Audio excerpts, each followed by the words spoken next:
Thank you for your time and sort of hanging on till the very end of 2 grueling days, I presume. So I'm Siddharth. I'm a faculty at Indian Institute of Science. So I'll be talking about a subject that I actively work on.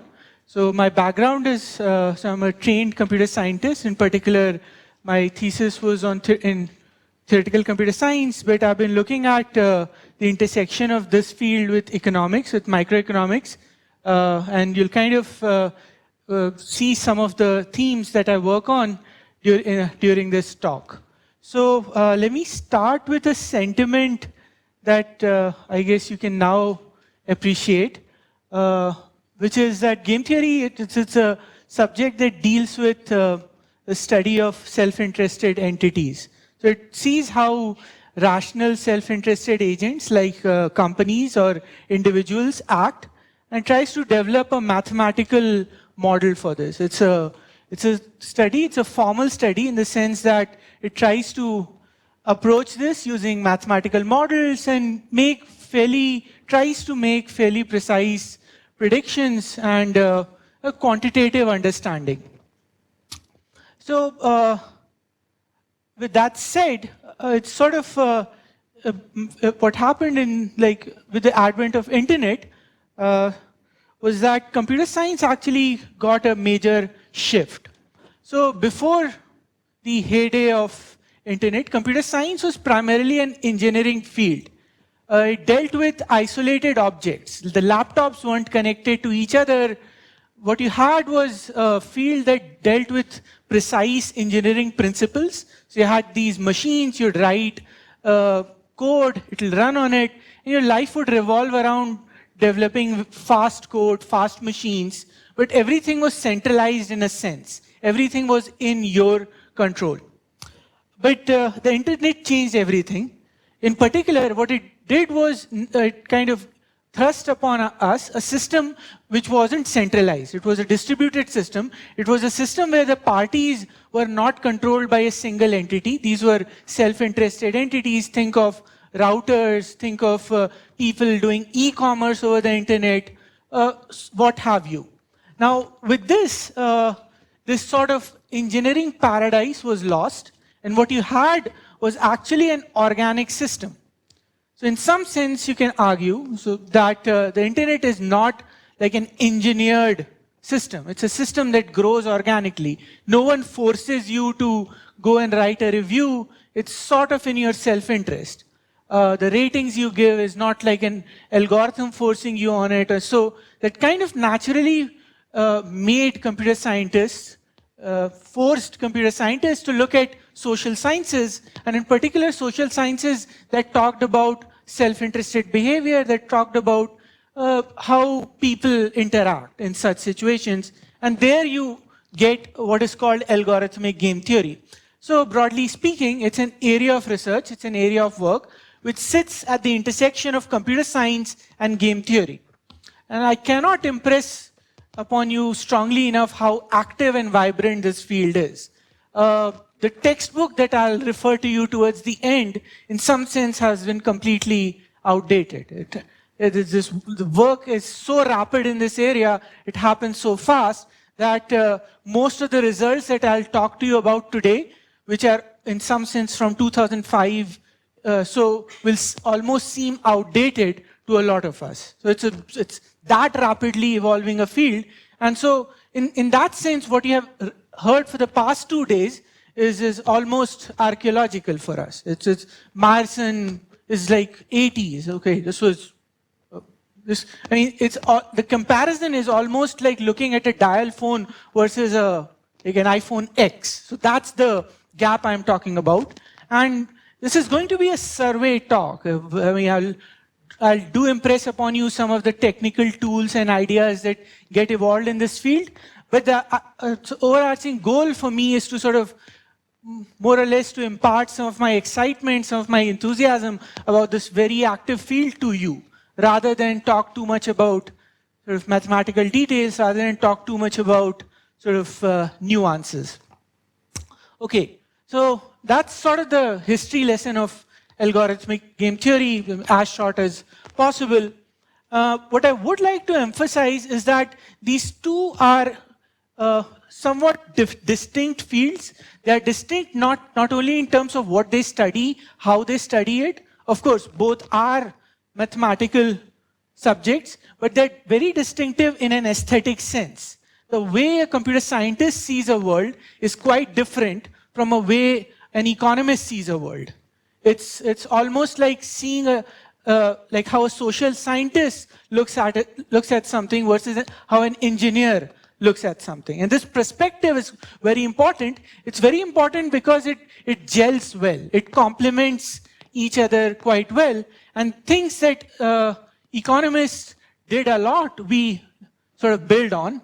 And things that we built, the computer scientists build a lot on, actually goes on and feeds into game theory. So it's a very sort of, it's a fairly productive synergy that has led to some very interesting theoretical and very interesting practical applications.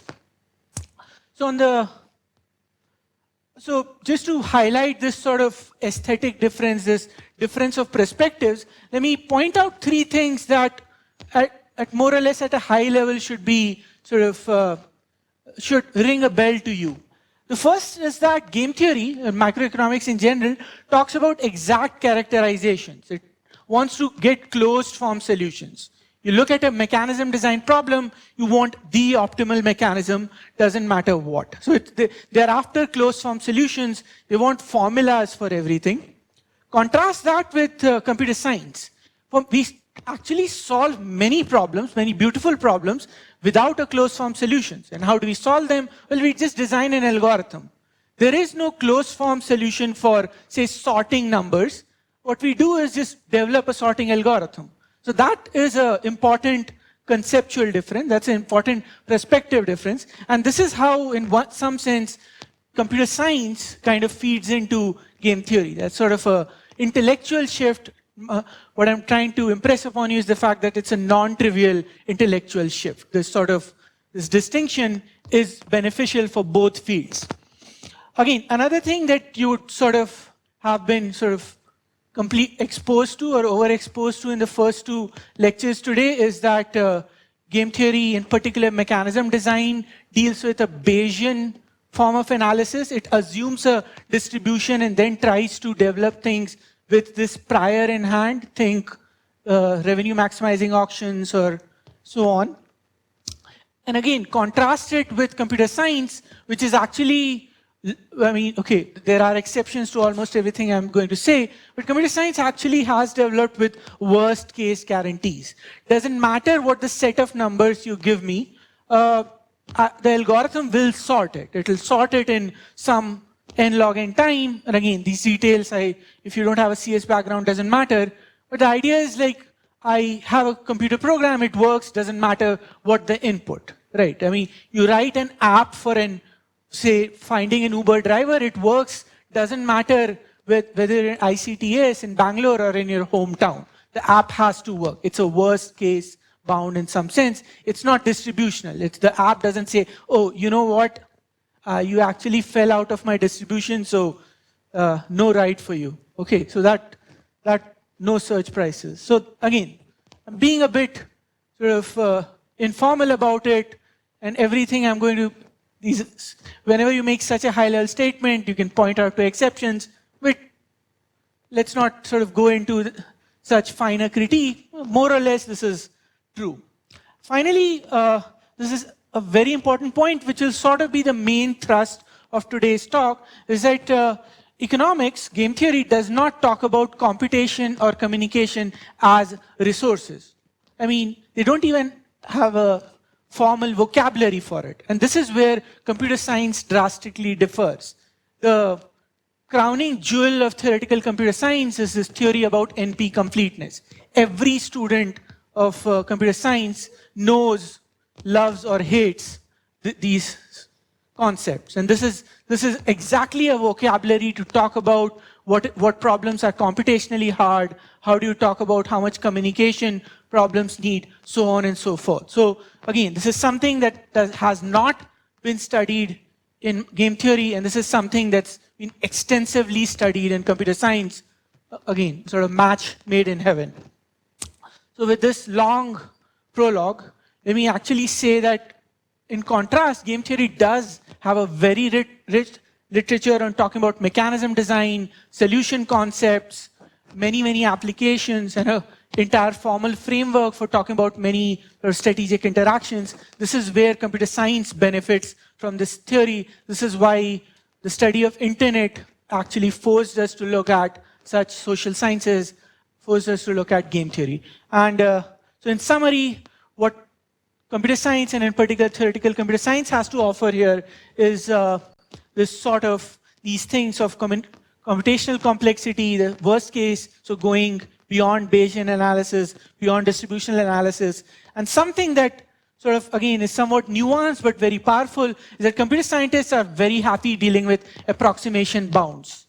As a computer scientist, at a young age, you learn that any self-respecting problem is computationally hard. So there's no way that you'll be very unlikely, that you'll be able to design an algorithm that finds the optimal solution.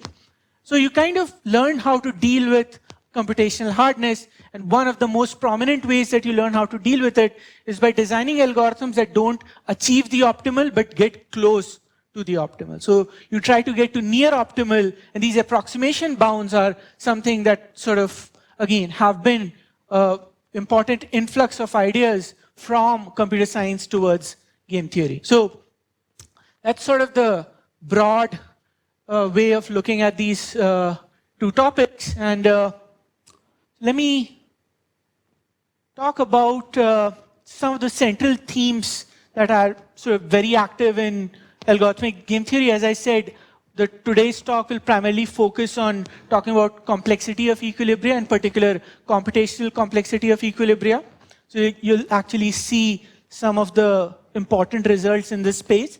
One thing that I'll completely not be able to talk about, but which, given another hour, if you ask me what is, or if I had to give this talk again to you, what would I talk about? Well, then I'll talk about algorithmic mechanism design. It's mechanism design as you have seen this morning, but with a completely algorithmic perspective. So one sort of flavor of research in this work, a very active thread of research here, is to look at mechanisms and then talk about whether you can implement them efficiently or not. So by which I mean, so you have seen these famous VCG mechanisms that do wonderfully well in fairly broad settings.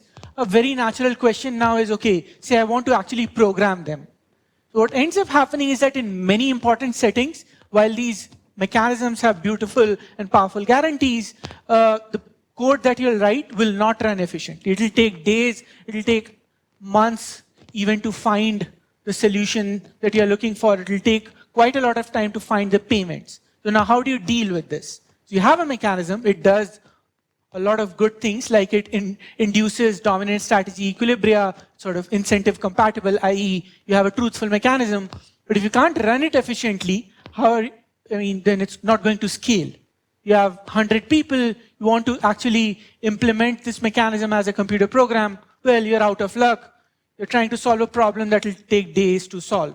So how do you deal with it? Well, this actually goes back to this approximation idea that I mentioned. You try to design efficient algorithms that maintain this nice properties, like it's still going to induce a dominant strategy equilibria, but at the same time, you sort of try to do it approximately. So you don't get the optimal outcome, you get near optimal, but this sort of intersection is a very rich field. It's a very sort of influential field, a fairly important pillar in algorithmic game theory. So again, I can't give a talk today without talking about voting. So here it is. So things like voting, social choice, matching, all this kind of falls into under the purview of what's called computational social choice. It looks at this rich literature on voting, fair division, so on and so forth, with a algorithmic lens, with a computational lens. So you might have seen some impossibility result in the context of voting. Can you sort of circumvent them or enhance them with computational aspects with hardness results?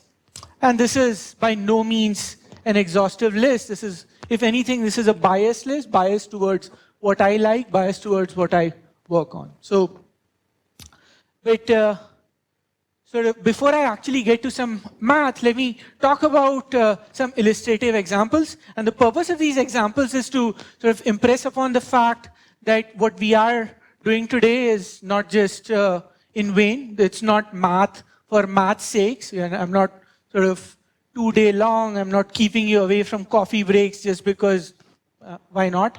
But these things actually lead to very non-trivial insights. This is sort of this theory has, this is the means actually do justify the end. There are cases where you get non-obvious insights. You get to realizations that you would not have had you not used mathematical models, had you not studied this problem properly, had you not studied these problems with a quantitative outlook. So here's my first example. And again, these examples are somewhat floating in the Venn diagram. So they're not really algorithmic or not really game theoretic. The sort of, if anything, think of these examples as, okay, why have I wasted 2 days?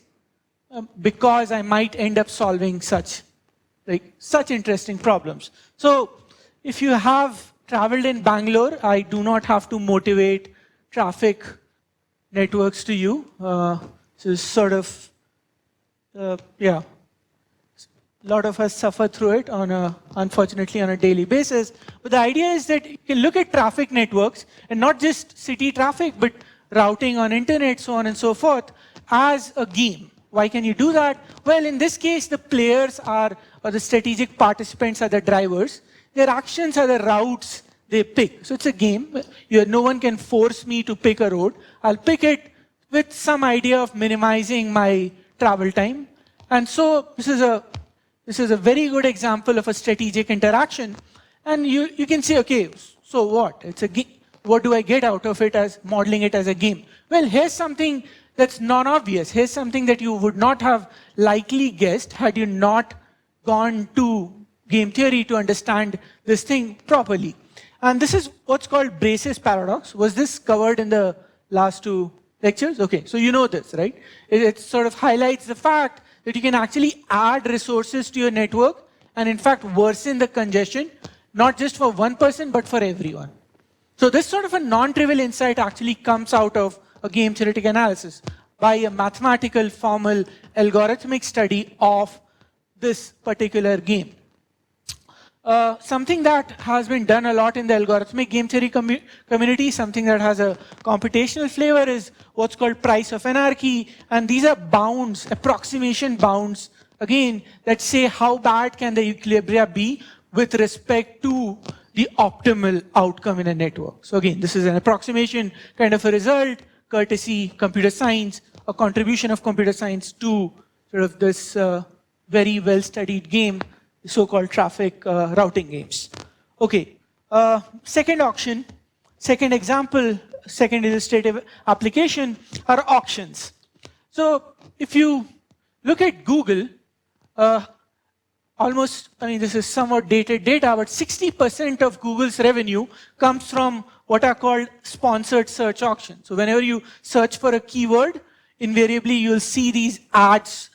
So you'll have organic results, these are search results. You'll also see advertisements, right? This is a major source of income in the internet economy, right? Even by conservative estimates, the amount of money such auctions generate is more than the GDP of India, right? So if you think what is the most sort of monetarily influenced application I'll talk about today or ever in my life, these are these sponsored search auctions. So this is no joke. These are not pennies, but these auctions are run in real time.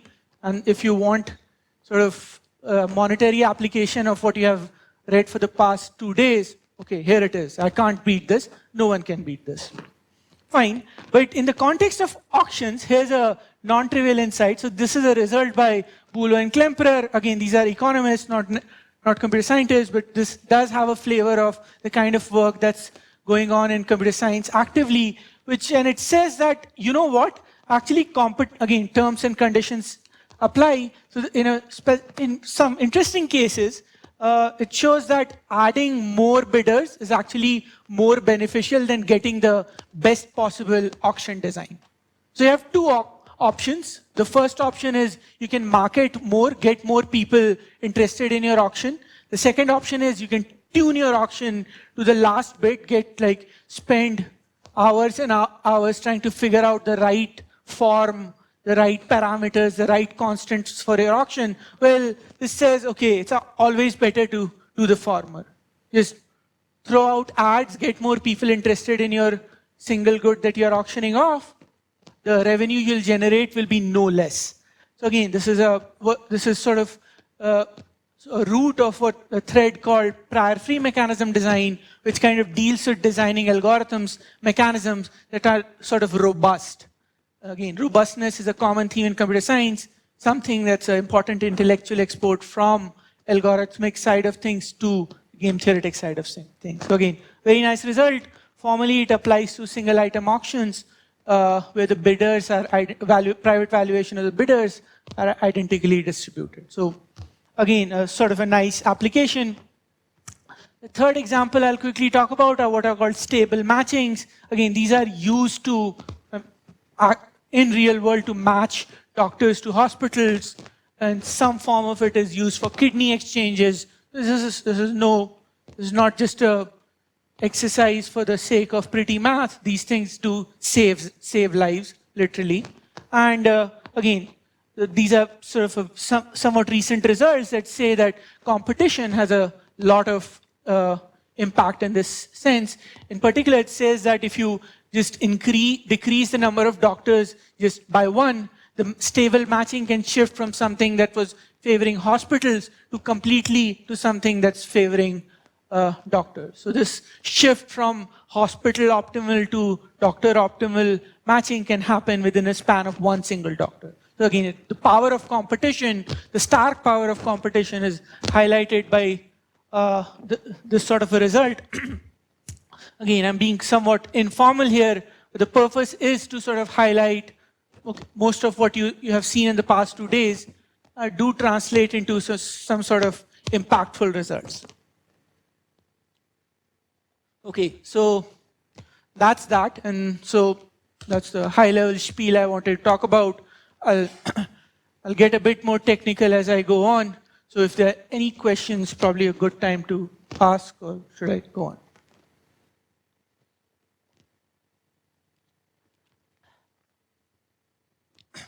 Okay, so the sort of second part of the talk will address, as I said, one of the pillars of algorithmic game theory, which talks about the complexity of equilibria, in particular the computational complexity of equilibria. So how many of you can sort of regurgitate off the bat the definition of a Nash equilibrium? What's a Nash equilibrium?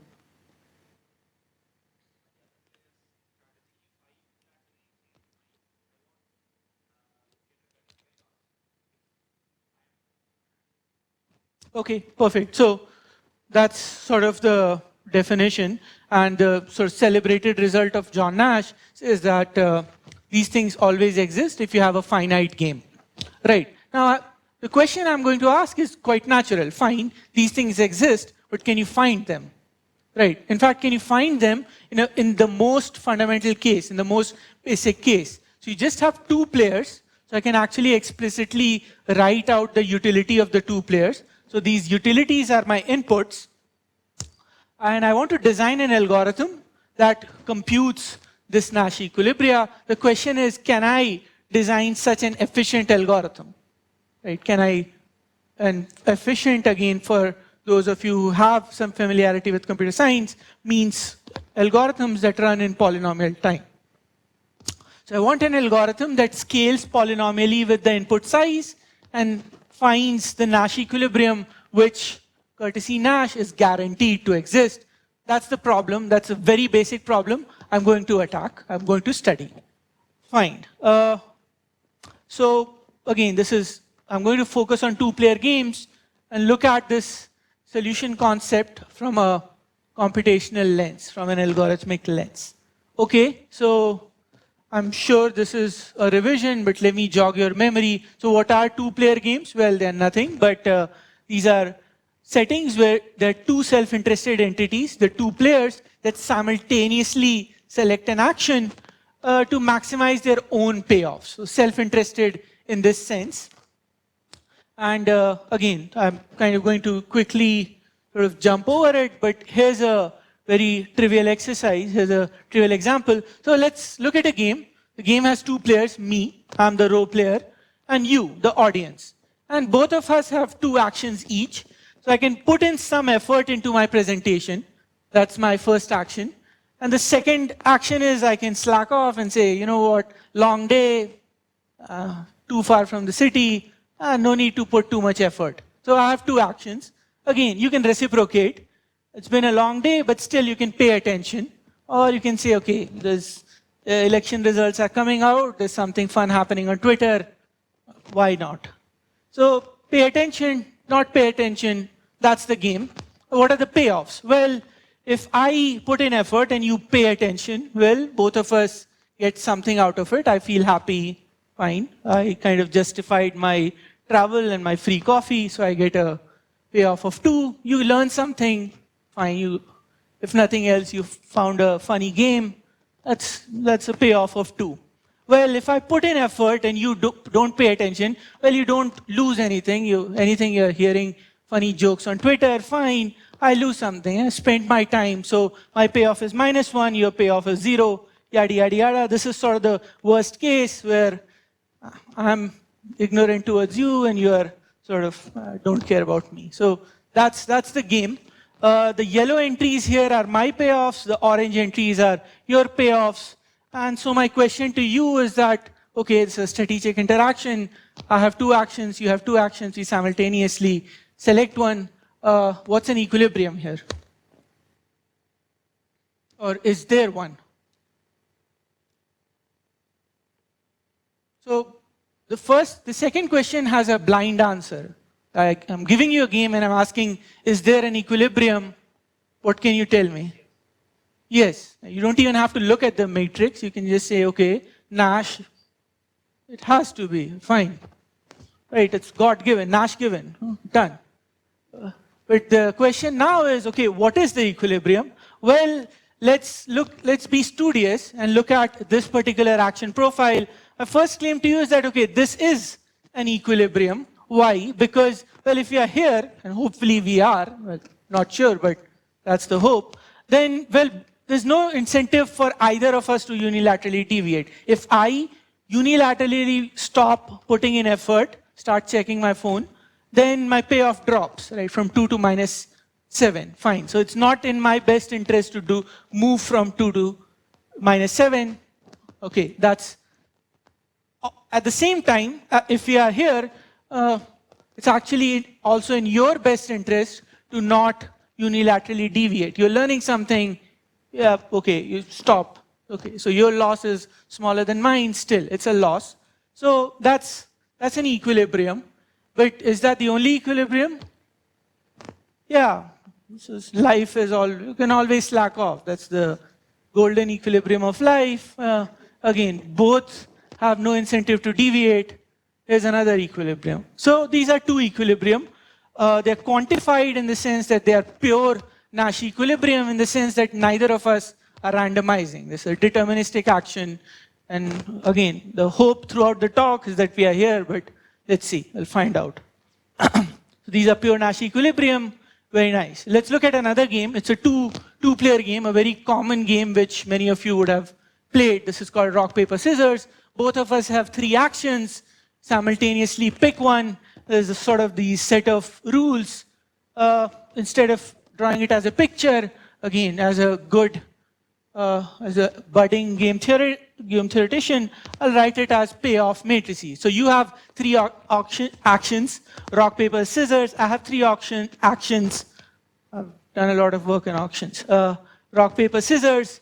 And again, the yellow entries are my payoffs. The orange entries are your payoffs.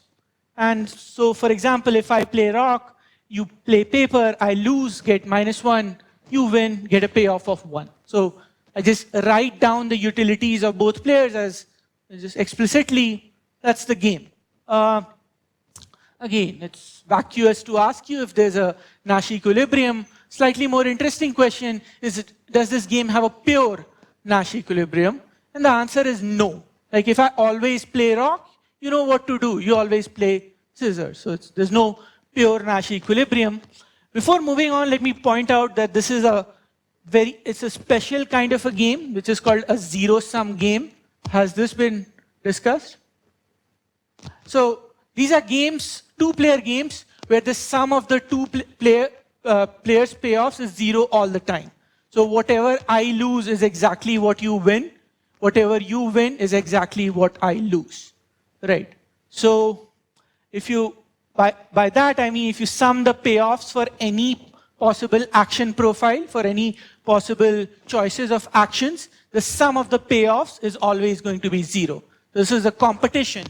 Right? There's a strict competition between two players. So these are called zero-sum games. The two-player form of this are very special.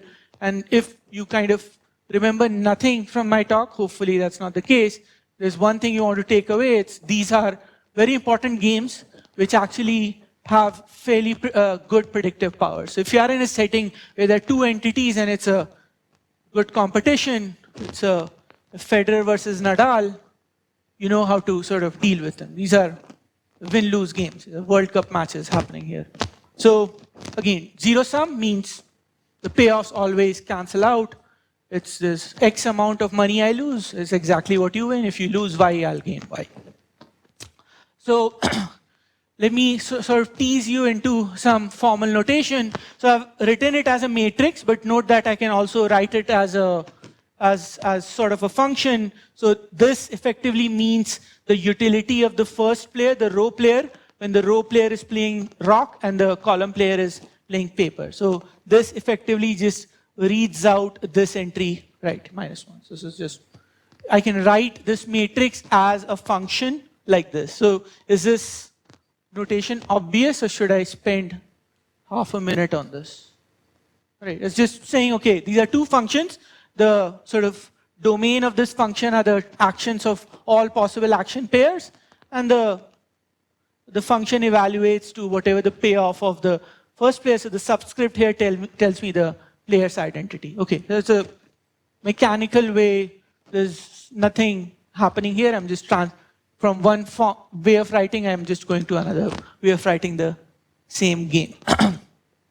So what I want to sort of impress upon you, which is sort of again should be obvious by now, is that if these are self-interested players, if these are rational players, there's never going to be a deterministic strategy where both of them will sort of stick upon. So if, in the sense that if this guy always plays scissors, this guy will always play rock and defeat. Right? So randomization in this case is essential, and cutting to the chase. Yeah, so I already said that this is a zero-sum game, a game where the sum of the utilities of players at all possible action profiles, strategy profiles is always zero. Okay, so long story short, if I look at the uniform distribution over these three actions, so sigma, again, is always going to be a distribution. Both players have three actions. And I'm saying, let's look at the case where, say, the second player is following this distribution. Right, so by this, I mean the second player is going to pick one of its three actions with all the three actions with equal probability. So with probability 1/3, the second player, the column player, plays rock. Probability 1/3, she plays paper. With probability 1/3, she plays scissors. So that's the distribution I'm looking at. If the column player is following this distribution, the utility of the first player, with the expected utility of the first player for all three actions is going to be 0. Is this obvious or not? Or not interesting enough? Okay, so again, let me sort of try to say this explicitly. So if the distribution is 1/3, 1/3, 1/3, the first player is playing rock, then it's the utility, expected utility of the first player is going to be 1/3 times 0, the yellow 0, plus 1/3 times -1 plus 1/3 times 1. So the -1/3 cancels with 1/3, you get 0. And this is true for all three actions. It's very symmetric in that sense. So my claim to you now is that even if this player randomizes, i.e. follows the same distribution, so by this I mean both players are independently picking one of their actions with sort of one among the three actions they have with equal probability. So if this all three are 0, even if I look at a distribution among them, it stays 0. So the expected payoff of the first player, if both are following this distribution, is 0. Simple, mundane calculation. Okay, at the same time, again, it's very sort of symmetric, the payoffs. The payoff of the second player is also going to be 0. Right. So quick question to see if anyone is sort of paying attention. I could have told you this without doing any calculation. Why is that? It's a zero-sum game, exactly. So for every action profile, the sum is 0. Hence, when you sum these two up for whatever pair of distributions, that sum has to be 0. If this gentleman is getting 0, this person is getting 0 as well, not just for pure actions, but also for distributions. Okay, zero sum, perfect answer. So my claim is that if I look at this strategy profile, again, no one has an incentive to unilaterally deviate. In particular, if I look at the first player and the second player continues to follow this distribution, the first player cannot improve its payoff by doing anything else. It's in the best interest of the first player to just blindly, again, keep following this uniform distribution. That's a Nash equilibrium of this game. Again, Nash's theorem told me that this exists. I actually argued to you that here is one. It's a Nash equilibrium. Good. So finally, you're sleeping. This is a good, again, you can wake up and try to catch along. So what's a Nash equilibrium? Again, as was pointed out, it's nothing but a pair of distributions. So formally, it's a collection of distributions, one for every player, such that at this point, no player has any incentive to unilaterally deviate. So if others continue to follow their own distribution, it's in your best interest to continue following it. Let me actually write it down formally. So here's the notation I'm going to use. It's quite standard. As I said early on, I'm only going to talk about 2 players, so I'll not sort of clutter the notation for multiple players. This idea generalizes quite naturally. You have 2 players, and again, sort of to keep things simple, I'll assume throughout that both players have the same set of actions, so n actions. So in the rock papers, these were 3, rock, paper, and scissors. The functions are written like this. A bit more formally, your action profiles are tuples, where I denotes the action chosen by the first player, J denotes the action chosen by the second player, and the utility is just given by this function. So you have 2 players, 2 utilities. Oh, it's a fairly simple construct. And with this sort of notation in hand, formally, what's a Nash equilibrium? Well, it's a pair of distributions, one for each player. So sigma 1 is a distribution over 1 through n, and sigma 2 is also a distribution over 1 through n. Both players have n actions such that these inequalities hold. So if the second player continues to follow sigma 2, its distribution, and the first player has no incentive to switch to any single action A. Analogously, if the first player continues to follow sigma 1, the second player cannot benefit, increase its utility U2 by unilaterally deviating to any possible action. Again, I've assumed for simplicity that both players have the same set of actions, same number of actions. That's without loss of generality. Okay, so that's the definition of a Nash equilibrium. Here are the 2 rock stars of game theory, right? The 2 rock stars. The gentleman on the left with the big head is John von Neumann, who actually proved in 1928, that equilibria, which we now call Nash equilibria, always exist if you have a 2-player zero-sum game. Hold your breath, I'll actually prove this to you. Right, modulo 1 assumption, I'll actually show that this is the case. And this was generalized, powerfully generalized, to all finite games by Nash. Again, the gentleman on the right, the big head, is John Nash. So I presume that the proof of Nash's theorem via Sperner's lemma was covered today? Yesterday? So, okay. Too late, huh? You must have forgotten. Yeah, that's... But let's see, I'll try to kind of, if time permits, I'll actually fast forward through that proof as well. Okay, so what I'll do is first talk about two-player zero-sum games and why they are special computationally. And then I'll sort of point to a dichotomy between two-player zero-sum games and general two-player games. This dichotomy will sort of lead us into talking about complexity of equilibria formally. So again, rock, paper, scissors, a classical example of a zero-sum game. Two players, utility sum up to 0. Fine. So what's a zero-sum game? Formally, for any pair of actions, this happens. Whatever one loses, other wins. Okay, this is not deep math. Just means that every action profile, my utility is just negative of yours, vice versa. Okay, so let me start off with a definition. And it's a very natural construct. And the proof is almost about defining the right things. So if you want to pay attention, here's the right time. Was max-min discussed in the past 2 days? Probably I should ask the TAs rather than the students. Was max-min? Okay. Okay, so this is also going to be another basic idea. Fine. So I'm going to now define this quantity, and think of it as an optimization problem, and the sequence in which I'm going to optimize is going to be fairly important. So what am I going to do here is that what I'm going to do is, from the first player's perspective, I'm going to do this thought experiment. So note that in Equilibria, it's a simultaneous action setup. Both players pick an action simultaneously, as in rock, paper, scissors. This is not a simultaneous move setup. This is a thought experiment. A thought experiment to come up with a distribution, to come up with a value.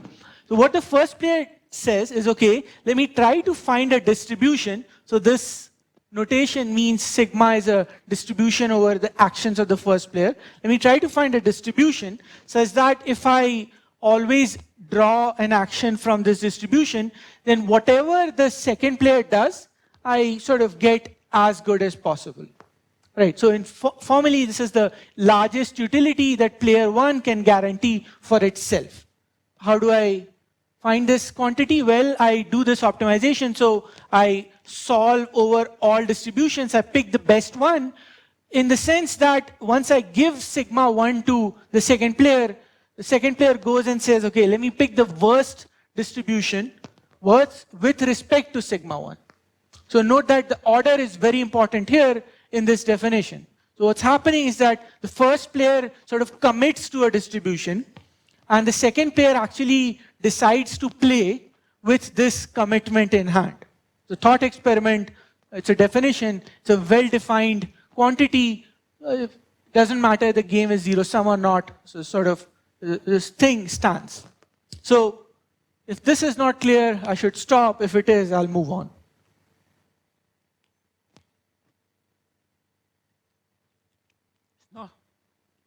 Okay, so here's my thought experiment. The first player actually says, I'll commit to a distribution.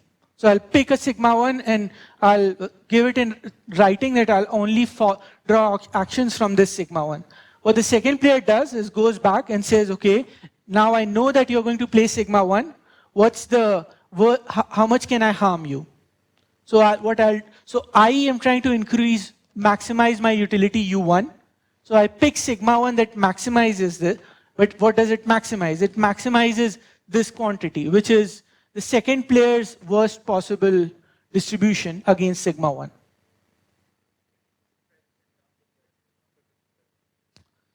So, okay, let me try to actually go in the reverse. So I fix one distribution, sigma 1.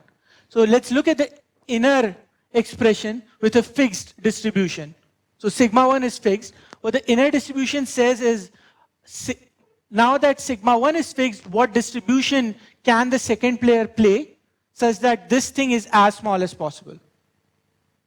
So for the time being, just squint and think that this thing isn't here.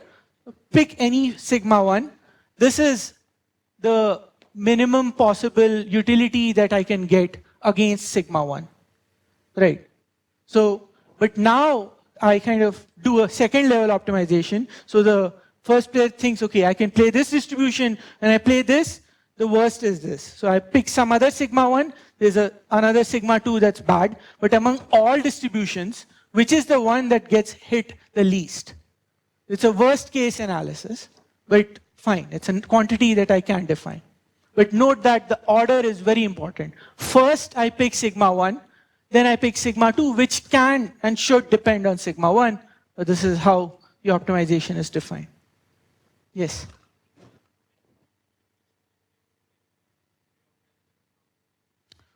What kind of games are we looking at? Which means my loss is your benefit.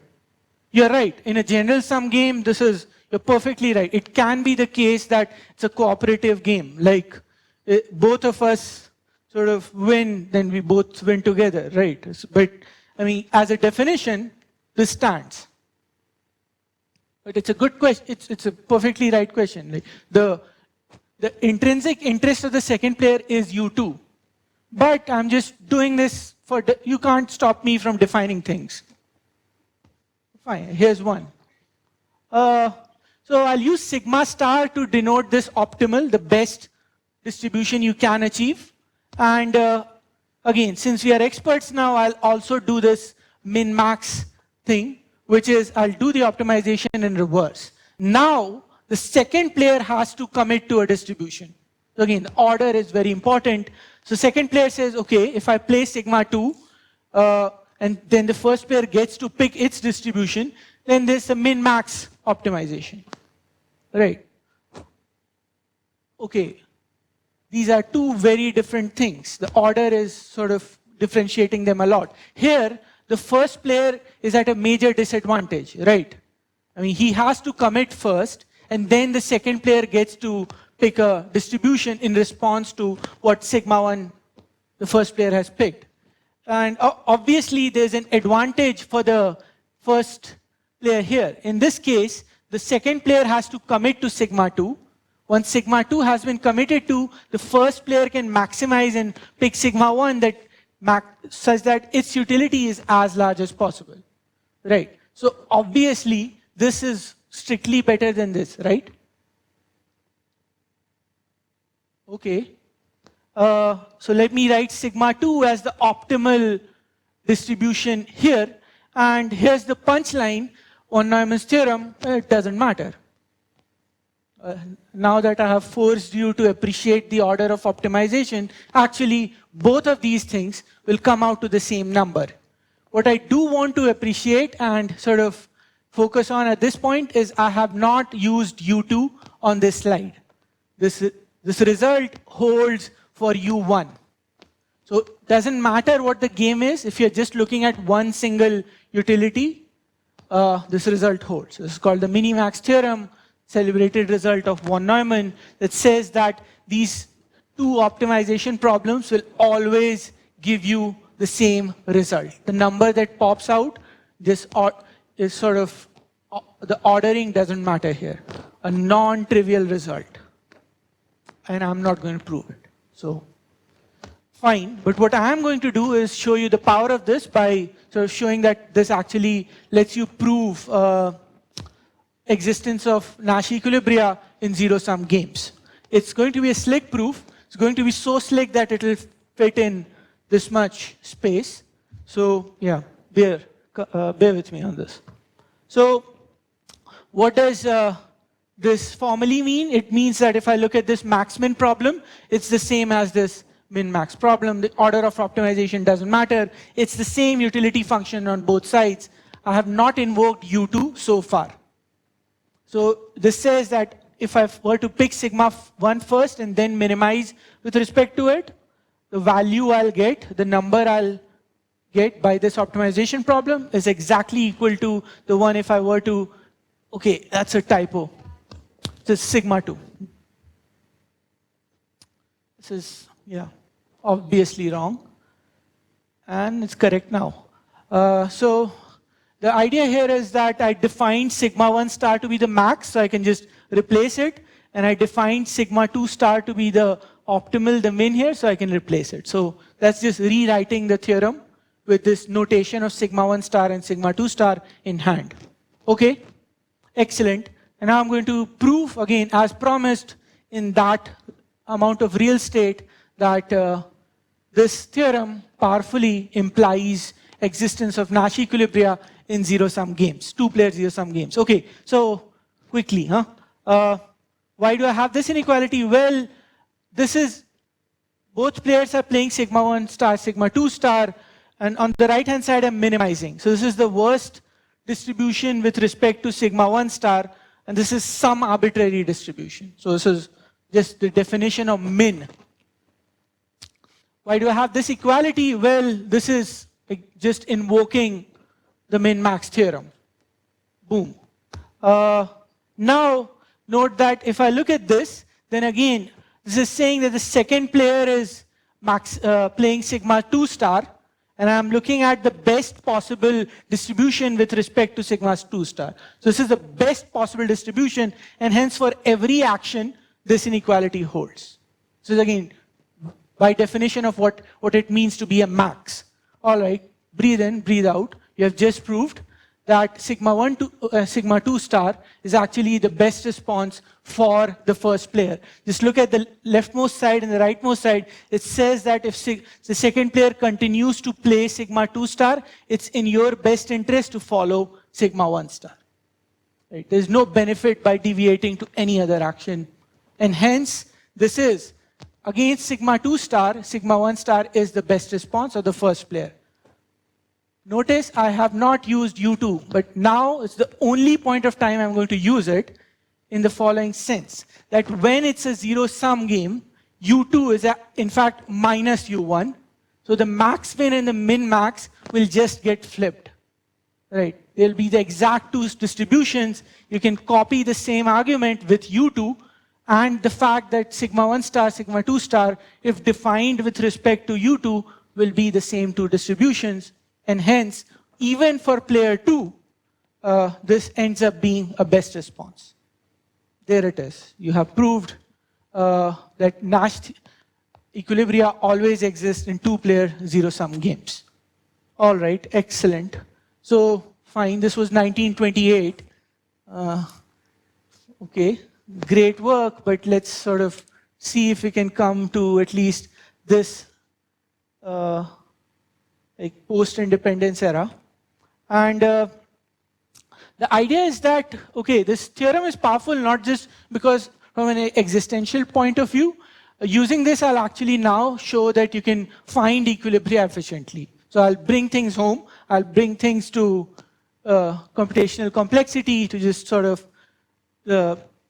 make the sort of circle back to our topic, circle back to this algorithmic question, these computational questions about Nash equilibria. So how many of you know what a linear program is? All right.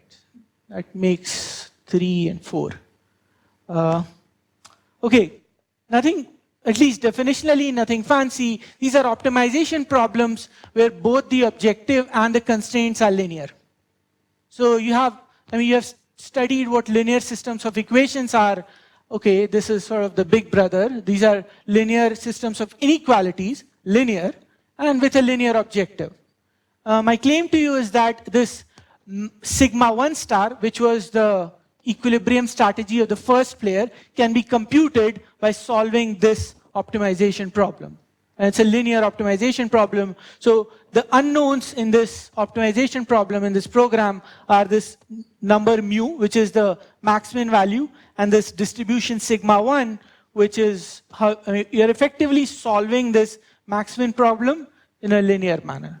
Again, this is sort of slightly quick if you haven't seen linear programs, but take my word for it. This is not a difficult optimization problem, both in terms of expressing and in terms of solving algorithmically. So you can write programs that find this for players with millions and millions of actions. So for huge actions, there are like super fast linear programming solvers, plug it in, and within seconds you'll solve this optimization problem. You'll find this distribution sigma 1 star.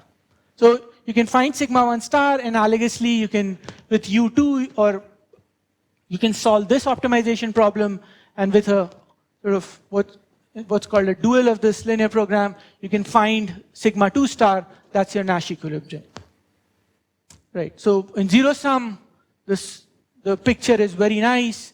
Not only there's a sort of simpler proof of existence, you can actually constructivize this proof, use the machinery of linear programs to find it efficiently for very large games. Okay, back to the rock stars.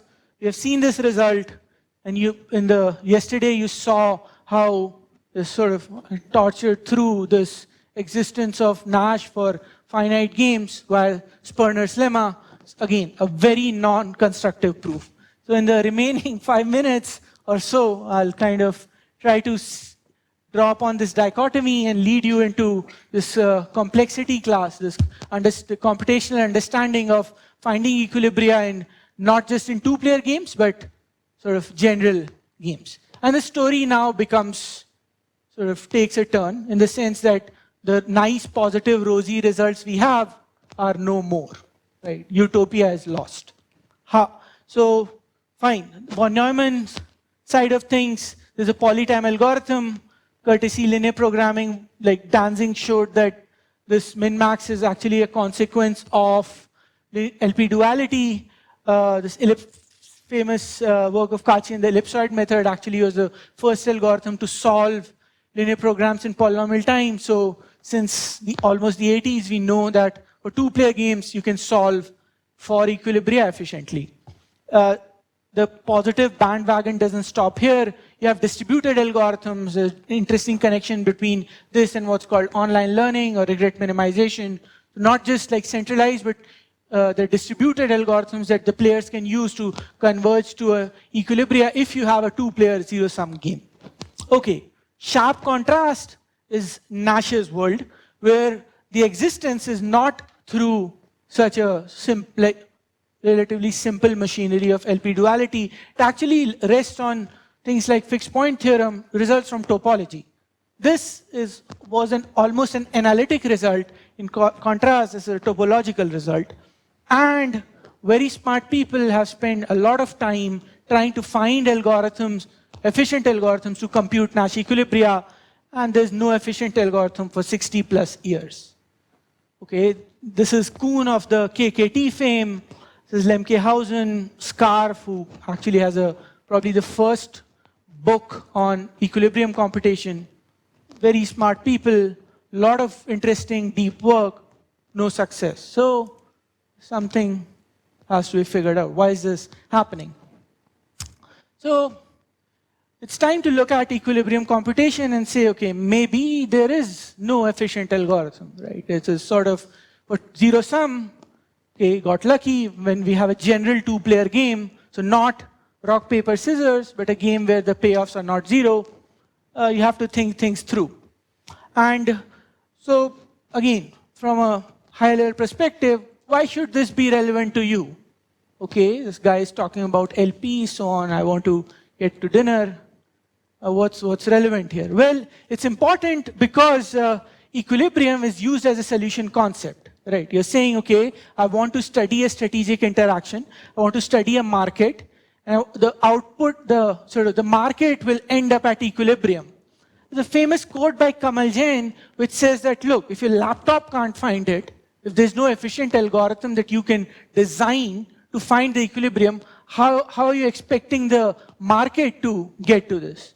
You're saying, here's a game, here's a strategic interaction between two players, okay, and the resulting behavior will be a Nash equilibrium. But wait, if my laptop with sort of GPUs and whatnot can't find this equilibrium, how are these two players reaching there? Right. So this actually is a very strong critique of Nash equilibria as a solution concept.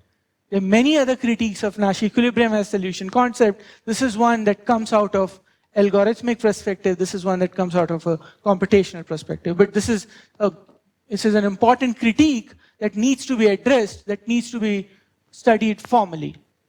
Okay. So how many of you have seen what NP completeness means?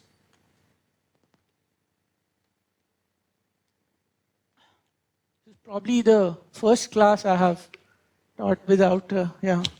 This is almost like going to a calculus class and saying how many of you have seen limit. So it's that. Okay, this is not going to be a good introduction to NP completeness, but in the interest of time, bear with me.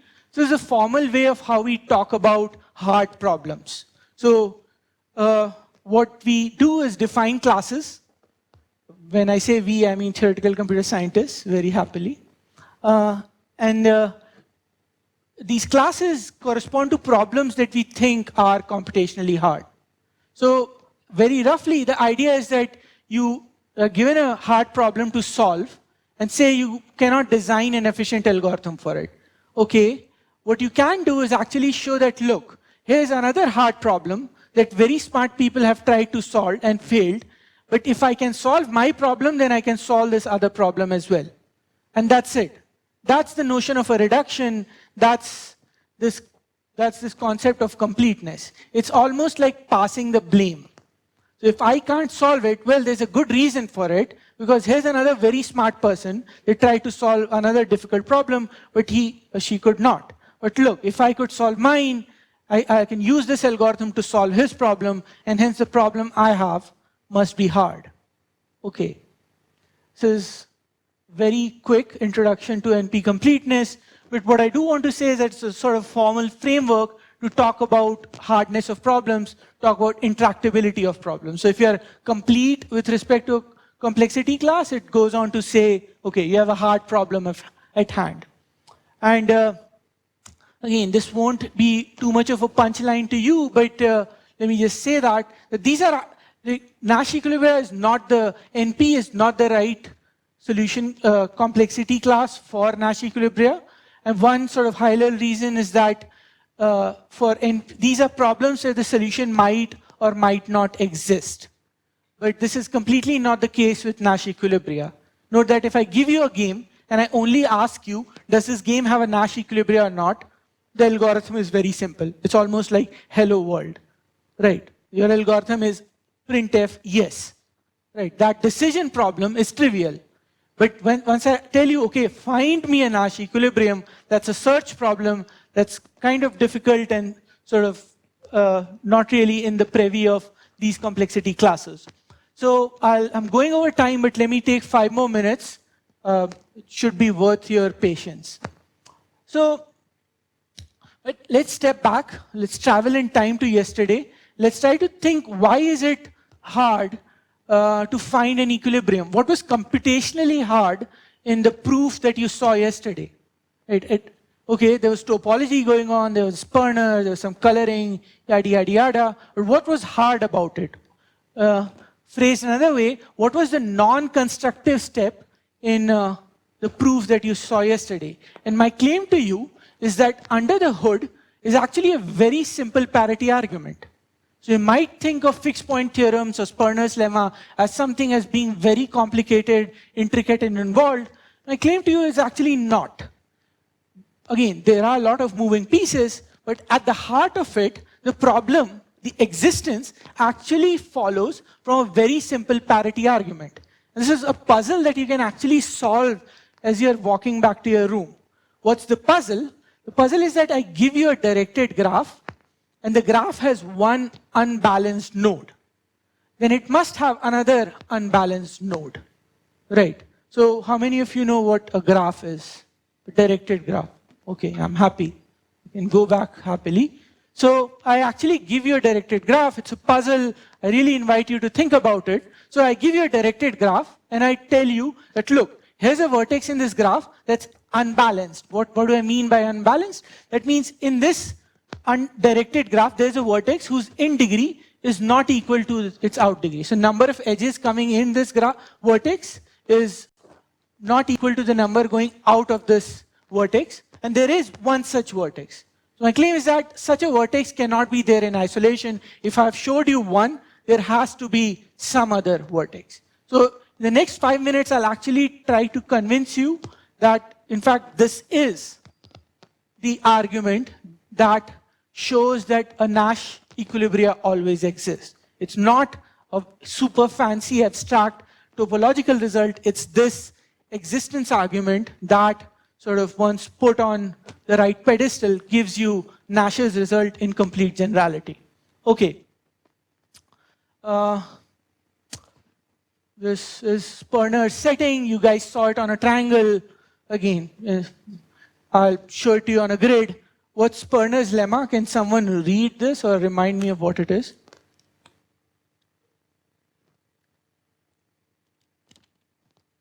Okay, so no takers, huh? The idea is, okay, I have a grid. You had a triangle, but now I have a grid. And the boundaries of this grid are colored. So there you have no choice. So this bottom row is all yellow except this. This top, this left column is all red, and the remaining part is all blue.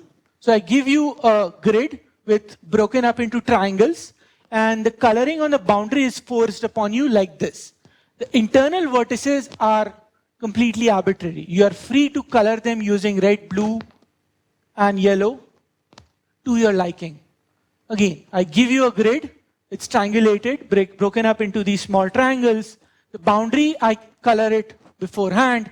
I give the grid to you and say, okay, you know what? Go back, color the internal vertices as you wish. You'll never be able to color it such that there's no trichromatic triangle. So there always will be a case where there's a triangle like this one in which all three colors appear. It's again an existence proof, like Nash's theorem. It says something always exists. Nash equilibrium always exists. Such a triangle always exists. And hopefully you saw yesterday how these two existence results sort of are connected. And the way to actually prove Sperner's lemma is to do the following. Well, you do walks. So again, interest of time, and given that you have seen this yesterday, the point is you can start off with this vertex at this triangle, and you follow this rule that in this building, you'll always cross these doors with left on your, with red on your left and yellow on your right. So the directions are important. So you walk into this room. If you have a door which has red on your left, yellow to your right, you cross through. You keep going till you get to a trichromatic triangle. So you're here, red left, yellow right, crossed. Again, red left, yellow right, you crossed. Boom, boom, boom, you end up here. Right. Okay, what am I trying to emphasize? Trying to emphasize that if you look at this abstractly, what you have done is imposed a directed graph on these small triangles. Furthermore, this is something that's, again, good exercise to prove, is that this directed graph will be consisting of paths, cycles, and isolated vertices. Now, in this directed graph, I have given you an unbalanced vertex. What does this tell me with respect to the parity argument?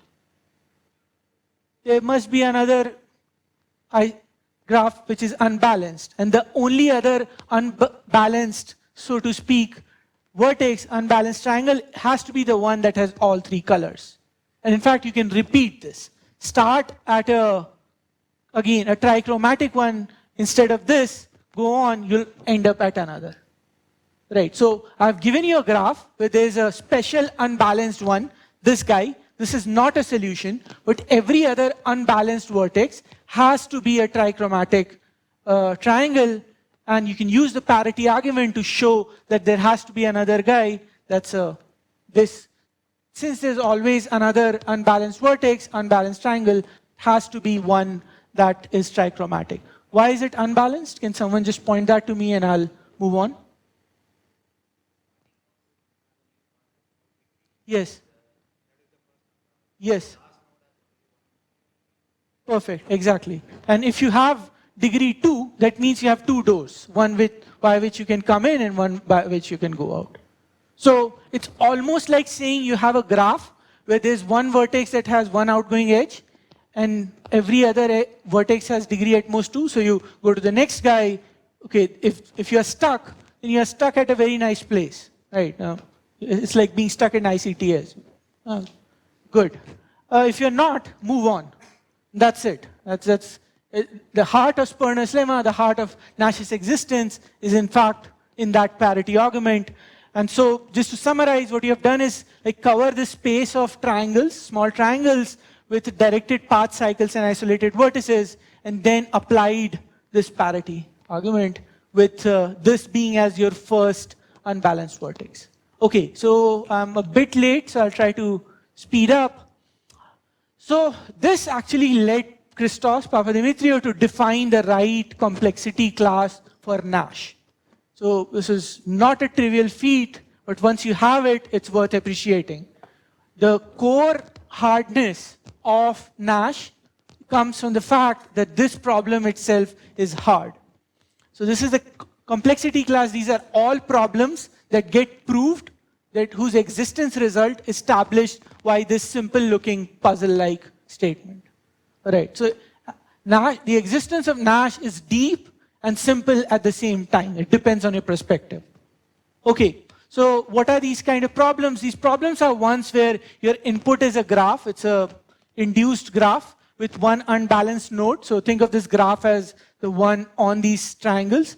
This initial unbalanced node is the bottom left vertex that you start out with. The output has to be some other unbalanced node. So in the context of Sperner, this is some trichromatic triangle.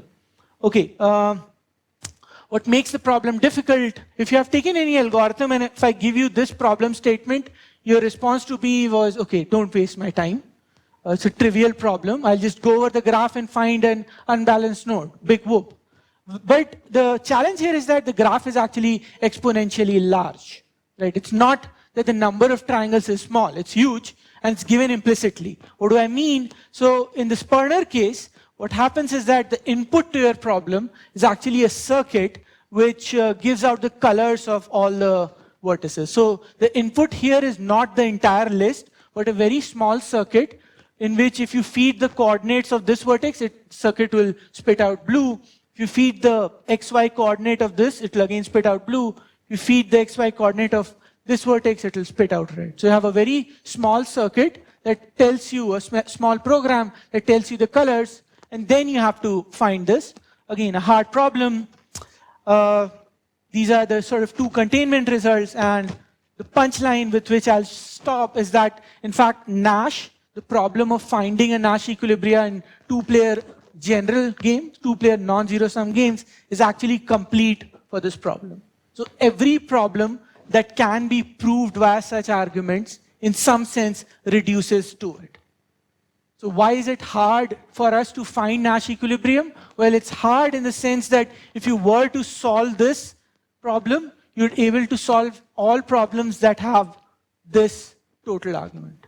In particular, if you solve Nash, if you are able to find efficiently Nash equilibrium for two-player games, you can solve that Sperner problem. You can find fixed points of approximate fixed points of Brouwer functions, so on and so forth. So that's sort of the formal reason for the sort of hardness of this. It's a complexity theoretic result. This is a paper by Daskalakis, Goldberg, Papadimitriou, Chen and Deng. It's almost 15 years old now. So as I said, this is sort of the crown jewel of algorithmic game theory, one of the results that actually sort of laid the foundation of a lot of work that has been done in the past 10, 15 years. So this is by no means state of the art. And again, the sort of natural question is, how do you bypass these hardness? You look at approximation, look at structured properties, yada, yada, yada.